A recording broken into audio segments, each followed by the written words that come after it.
Wara li kaxkxar saqajh fuq l-eks Ministru Justyne Caruana, issa l-Gvern ta' Robert Abela qed jagħmel l-istess ma' Frank Fabri. Is-Segretarju Permanenti ewlieni Marja Kutajjar indika b'mod ċar li bħalissa qed itella' u jniżżel tittieħed azzjoni jew le kontra l-ogħla uffiċjal tal-Ministeru tal-Edukazzjoni Frank Fabri, dan wara l-iskandlu tal-eks Ministru tal-Edukazzjoni u r-rapport tal-Kummissarju tal-Standards George Hisler illi stabbilixxa li kisret l-etika meta tat kuntratt kontroversjali li sieħeb tagħha Daniel Bogdanovic bl-approvazzjoni ta' Fabri. Mistoqsim il-Journal Times of Malta s-Segretarju Permanenti ewlieni Marja Kutajjar saħaq li bħalissa dej proċess intern biex jiġi eżaminat jekk Frank Fabri s-Segretarju Permanenti tal-Ministru kisir xi regoli u jekk għandux jaffaċċja miżuri dixxiplinarji. Marja Kutajjar ikkonferma li wara li qara r-rapport tal-Kummissarju tal-Standards George Hisler huwa ċempel minnu fih lil Fabri biex jisma' l-verżjoni tiegħu.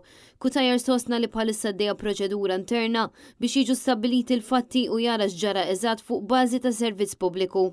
Marja Kutajjar qal li Frank Fabri ilu taħt l-attenzjoni tagħhom minn meta l-Kummissarju tal-Standards George Hisler dan ix-xahar sab li nkissru r-regoli tal-etika meta ngħata kuntratt ta' 5,000 euro fix-xahar lil Daniel Bogdanovic. Hisler talab ukoll il-Kumitat tal-Standards tal-Parlament biex jikkunsidra li jgħaddi l-kwistjoni lill-Pulizija għall-investigazzjoni kriminali dwar reat li jġorru sentenza effettiva ta' 6 xhur ħabs. Fir-rapport ingħad li Fabri naqas milli jgħid lill-Kummissarju jekk inhiċ il-Ministru li resqet isem Bogdanovic għal dan l-istudju fl-iskola sportiva anke meta mistoqsi diversi drabi.